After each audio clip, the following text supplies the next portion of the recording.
Halo, selamat siang pemirsa. Selamat datang di Indonesia Memilih bersama saya, Bibit Bestami. Berbagai informasi tentang perhelatan politik besar dalam pemilu 2024 akan kami sampaikan untuk Anda sebagai referensi yang tepat. Karena kami sampaikan, Anda tentukan.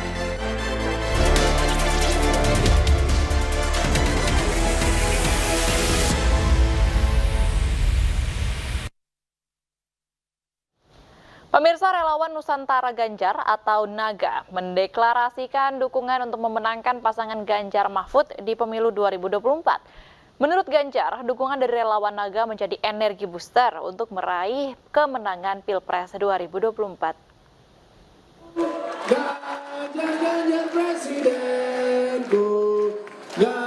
Ribuan relawan Nusantara Ganjar atau NAGA mendeklarasikan dukungan untuk pasangan Ganjar Mahfud di pemilu 2024. Deklarasi digelar di Gedung iNews Tower, Jakarta. Sebagai kelompok relawan Ganjar yang peduli lingkungan, mereka berencana akan melakukan aksi 1 juta tanam pohon di seluruh Nusantara. Ganjar juga mengapresiasi relawan NAGA yang peduli terhadap lingkungan. Dalam pidatonya, Ganjar mengaku senang lantaran relawan NAGA sebagian besar dari kelompok anak muda yang kreatif. Harusnya tadi menyampaikan itu, ini menjadi tepat. Dan tentu saja menjadi makin menarik karena isu yang dibawa adalah isu terkait dengan lingkungan.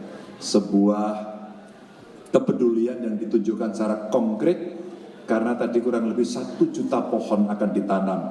Enggak banyak bicara, sat-set langsung tanam.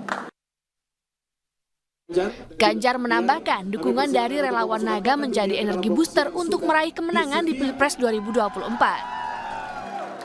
Sebelumnya, Ganjar Pranowo hadir dalam dialog Capres bersama Kamar Dagang dan Industri Indonesia atau Kadin. Dalam pidatonya, Ganjar mengatakan pengembangan ekonomi kreatif dapat menjadi alternatif untuk meningkatkan perekonomian. Tim Liputan, iNews melaporkan.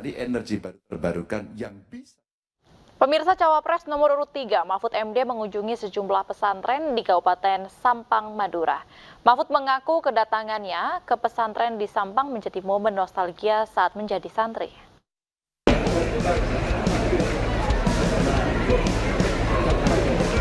Kedatangan Cawapres nomor urut 2 Mahfud MD disambut antusias oleh santri saat tiba di Pondok Pesantren Nadatul Tulab, Sampang, Jawa Timur. Mahfud memberikan halokah kebangsaan bersama dengan tokoh dan masyarakat semadura yang didampingi Dewan Penasehat TPN Ganjar Mahfud Yeni Wahid dan para kiai. Kedatangan Mahfud ke pesantren di Sampang menjadi momen nostalgia karena dulu ia merupakan santri di Pondok Pesantren Sampang. Sementara dalam pidatonya, Cawapres nomor urut 3 itu mengingatkan agar masyarakat tak termakan visi misi yang banyak janji, tapi tidak sesuai dengan track recordnya atau catatan kehidupannya selama memimpin. Pesan saya, tadi kita ini akan memilih pemimpin. Memilih pemimpin itu tidak boleh berspekulasi. Udahlah, milih ini aja, siapa tahu bisa, siapa tahu baik. Tidak boleh. Memilih pemimpin itu harus yakin ini yang lebih baik dari yang lain. Kalau berspekulasi, apalagi hanya karena pendekatan-pendekatan yang sifatnya politis, trading, tahu ya, trading influence itu penggunaan jabatan untuk mempengaruhi orang. Mahfud MD kemudian melanjutkan safari politiknya dengan bertemu sejumlah pegiat UMKM. Dari Sampang, Jawa Timur, Rian Rahman, iNews melaporkan. Istri calon Presiden Ganjar Pranowo, Siti Atikoh, belusukan ke Pasar 26 Ilir, Palembang, Sumatera Selatan. Kedatangan Siti Atikoh disambut antusias oleh para pedagang di Pasar 26 Ilir, Palembang. Mereka berebut ingin berlihat secara langsung, bersalaman, dan bersuah foto dengan Siti Atikoh. Istri mantan Gubernur Jawa Tengah ini mengunjungi sejumlah lapak pedagang, bahkan memborong dagangan mereka. Dalam kunjungannya, Atikoh menerima aspirasi dan keluhan para pedagang. Menurutnya, banyak pedagang yang mengeluhkan ketidakstabilan harga pangan. Yang pertama memantau pasar ya yang ada di Palembang ini, bagaimana harga kebutuhan pokok, apakah ada naik atau tidak, relatif sama dengan tempat-tempat lain. Salah satu di sini juga tadi sayur-sayuran agak naik juga, karena terutama yang berhubungan dengan untuk pembuatan pempek ya, seperti timun itu kan hampir tiap hari mereka itu memakai timun, kemudian sagu itu. Ikan, walaupun itu juga salah satu bahan baku untuk pembuatan pempek, harganya relatif stabil karena kan memang banyak sekali potensi ya yang ada di Sumatera Selatan ini. Sementara itu, pemirsa, calon Presiden Republik Indonesia nomor urut 2, Prabowo Subianto melanjutkan kampanyenya di Bandar Lampung.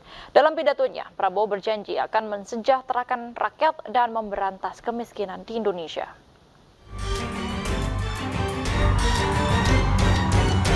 Kedatangan calon presiden nomor urut 2 Prabowo Subianto disambut antusias warga dan relawan di Gedung Graha Wangsa Teluk Betung, Bandar Lampung.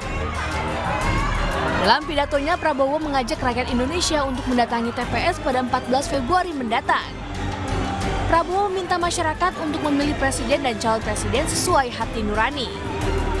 Di hadapan relawan dan pendukungnya juga Prabowo berjanji akan mensejahterakan rakyat dan memberantas kemiskinan di Indonesia. Kami berkeyakinan dan rakyat sudah mengerti bahwa negara kita sungguh-sungguh kaya. Negara kita diberi karunia yang luar biasa oleh Yang Maha Kuasa, luar biasa. Jadi kami bertekad menjaga kekayaan ini.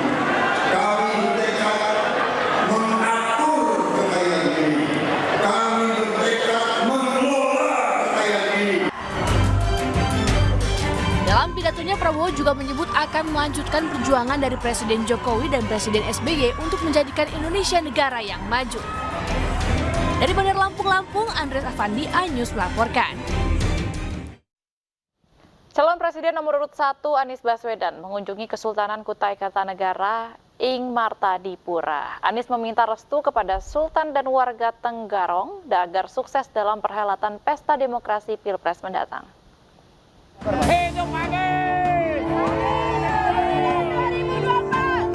Calon Presiden Anies Baswedan Kamis siang mengunjungi Kesultanan Kutai Kartanegara Ing Martadipura. Anies langsung disambut dengan ritual tepung tawar oleh kerabat kesultanan dan disambut oleh Sultan Kutai Kartanegara Ing Martadipura ke-21, Haji Muhammad Arifin didampingi Permaisuri Ratu Sekaligus. Anies diberikan sebuah songkok senor bertali kuning yang bermakna pengakuan secara khusus sebagai kerabat Kesultanan Kutai Kartanegara Ing Martadipura. Jadi saya bersilaturahmi ke sini untuk menyampaikan tentang amanat yang kami emban, sekaligus juga menyampaikan tentang rencana kami ingin agar Kalimantan Timur yang kaya dengan sumber daya alam menjadi kawasan yang warganya juga merasakan kemakmuran. Pribadi Sultan Kutai Kartanegara Ing Martadipura Dr. Haji Muhammad Arifin, beliau memberikan restu yang luar biasa kepada Bapak Haji Anies Baswedan untuk masuk di dalam kontestasi ini dan juga mendoakan beliau semoga ketika menjaga atau menjalankan amanah beliau terpilih sebagai Presiden Republik Indonesia. Amin. Usai pertemuan, Anies Baswedan langsung bertolak ke kota Samarinda untuk melanjutkan agenda kampanye berikutnya. Dari Kutai Kartanegara, Kalimantan Timur, Julfikar As, iNews melaporkan. Sejumlah tokoh nasional yang tergabung dalam Gerakan Nurani Bangsa menemui Wakil Presiden Ma'ruf Amin di Istana Wakil Presiden. Merasa berbesar hati dengan apa yang beliau sampaikan, komitmen beliau untuk ikut pertemuan Gerakan Nurani Bangsa ini diprakarsai sejumlah tokoh mulai dari cendekiawan hingga agamawan bersama Wakil Presiden RI Ma'ruf Amin. Dalam pertemuan dibahas isu kebangsaan dan persatuan menghadapi penyelenggaraan pemilu tahun 2024. Diskusi dan masukan bagi netralitas penyelenggara negara dalam menghadapi pemilu turut dibahas bersama. 8 tokoh yang hadir bersepakat menjaga keutuhan dan memberi masukan bagi terselenggaranya pemilu yang damai demi tercipta persatuan dan kesatuan bangsa. Dijajah Belanda. Tidak bisa merdeka. Pikiran dan pandangan saya akan tetap sama, yang akan menjadi pemimpin yang kita harapkan bisa membawa kemakmuran, kesejahteraan, dan kebaikan tidak hanya bagi bangsanya juga bagi negaranya adalah orang-orang yang amanah, yang bisa menegakkan keadilan. Yang paling penting dijaga, dirawat dan dikembangkan adalah kebersatuan. Kalau kita melihat sejarah misalnya 350 tahun Indonesia ini dijajah Belanda. Tidak bisa merdeka karena apa? Dipecah belah.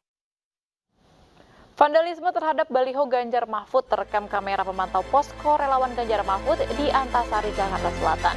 Informasi selengkapnya akan kami hadirkan untuk Anda, tetaplah di Indonesia News.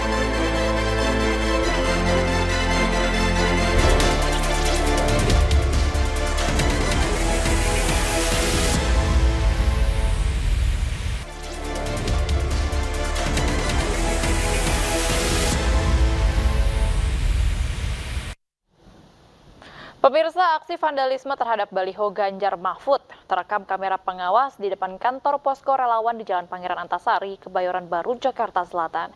Meski sempat mengelak, pelaku berhasil tertangkap penjaga posko relawan.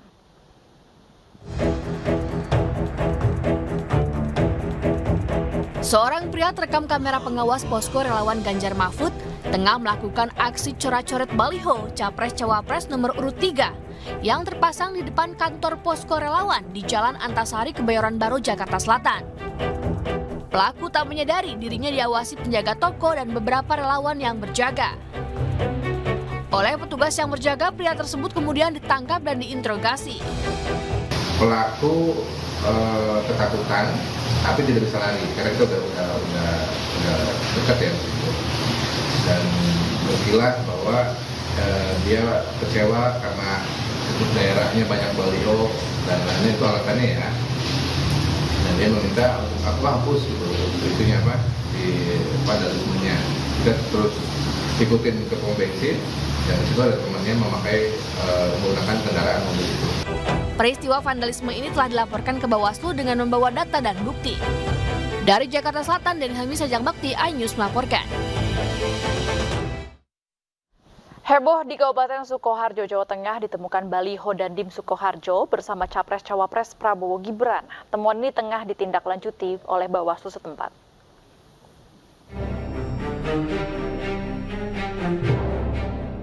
Inilah salah satu baliho yang sempat menghebohkan warga Sukoharjo, Jawa Tengah. Dalam baliho tersebut terlihat foto Komandan Kodim 0726 Sukoharjo, Letkol Slamet Riyadi, berdampingan dengan paslon Capres-Cawapres tersebut. Baliho berukuran 3 x 1 meter ini berada di 3 lokasi, diantaranya di Jalan Persawahan yang jauh dari keramaian, yakni di Kecamatan Bendosari dan Sukoharjo Kota. Baliho ini ditemukan oleh warga dan segera dilaporkan pada Bawaslu. Itu ada warga yang melaporkan kepada jajaran kami. Kemudian itu kami tertibkan terkait dengan bagaimanapun juga itu kami menganggap bahwa ini juga ada upaya untuk memecah belah di Sukoharjo. Seperti itu, jadi memang harus kami amankan. Kemudian beliau berdua tadi memastikan bahwa TNI dan Polri itu dalam pemilu tahun 2024 ini. Petugas Bawaslu Sukoharjo hingga kini masih menyisir seluruh wilayah untuk mencegah baliho sejenis terpasang kembali. Dari Solo, Jawa Tengah, Septiantoro, iNews melaporkan.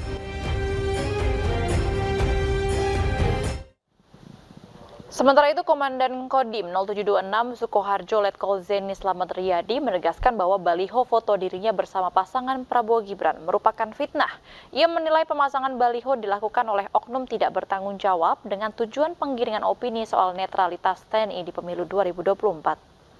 Saya menyampaikan klarifikasi yang intinya bahwa yang pertama, saya tidak pernah memerintahkan siapapun untuk membuat atau memasang baleho yang dimaksud.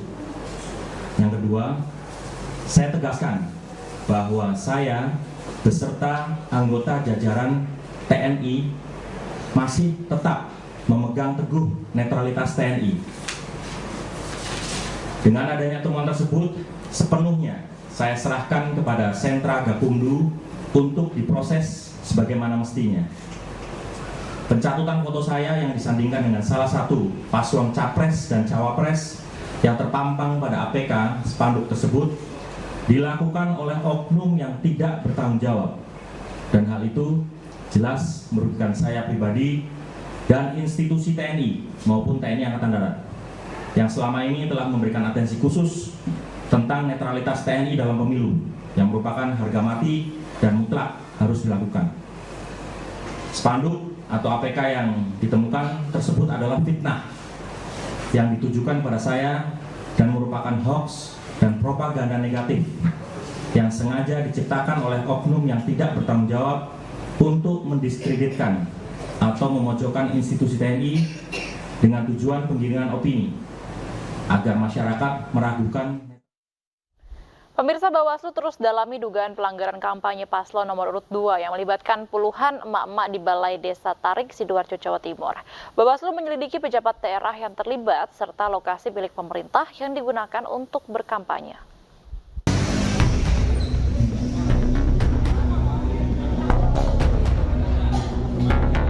Sepekan pasca temuan dugaan pelanggaran kampanye terselubung paslon nomor urut 2 yang dilakukan tim sukses dengan melibatkan puluhan ibu di Balai Desa Tarik, Sidoarjo yang videonya sempat viral di media sosial hingga kini masih dalam proses penyelidikan Bawaslu Sidoarjo.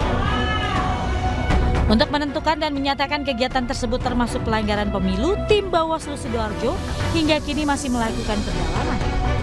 Diduga kampanye terselubung tersebut melibatkan salah satu pejabat pimpinan DPRD Sidoarjo.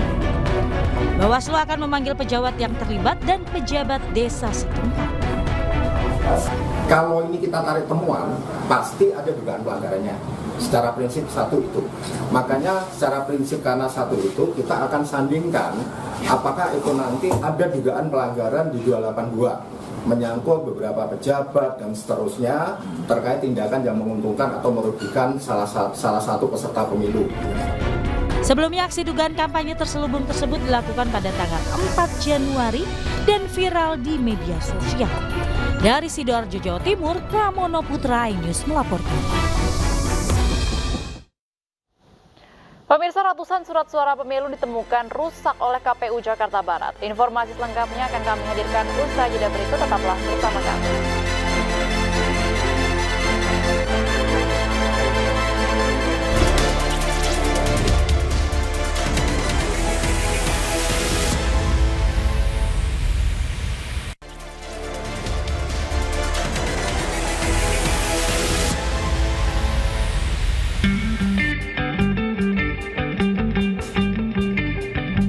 Relawan dan tim pemenangan Daerah Istimewa Yogyakarta menggelar konsolidasi kekuatan jelang pemilu 2024. Konsolidasi yang dihadiri langsung calon wakil presiden Mahfud MD ini untuk memastikan kesiapan Yogyakarta sebagai lumbung suara bagi paslon Capres-Cawapres Ganjar Mahfud pada Pilpres 2024 mendatang.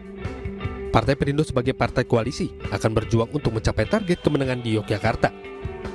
Artinya semangatnya besar, dan untuk DIY larinya sudah cukup kencang. Mudah-mudahan tidak ada batu penghalang, mudah-mudahan tidak terkejar. Untuk DIY ya, untuk DIY sebagai salah satu lumbung suara Ganjar Mahfud. Kami sangat bersyukur dan bangga dengan kehadiran calon wakil presiden yang kita dukung, bahwa Pak Mahfud memberikan motivasi, kemudian juga memberikan semangat buat kita untuk terus bergerak sampai dengan pada titik tertentu untuk mencapai target yang telah ditetapkan bersama. Partai Perindo bersama para calegnya secara masif telah turun ke lapangan untuk mensosialisasikan program dan visi misi Ganjar Mahfud pada Pesta Demokrasi 14 Februari 2024 mendatang. Dari Sleman, Yogyakarta, Heru Trijoko, iNews melaporkan. Pemirsa, ratusan surat suara pemilu ditemukan rusak oleh KPU Jakarta Barat. Kerusakan diketahui saat dilakukan penyortiran dan melipat surat suara.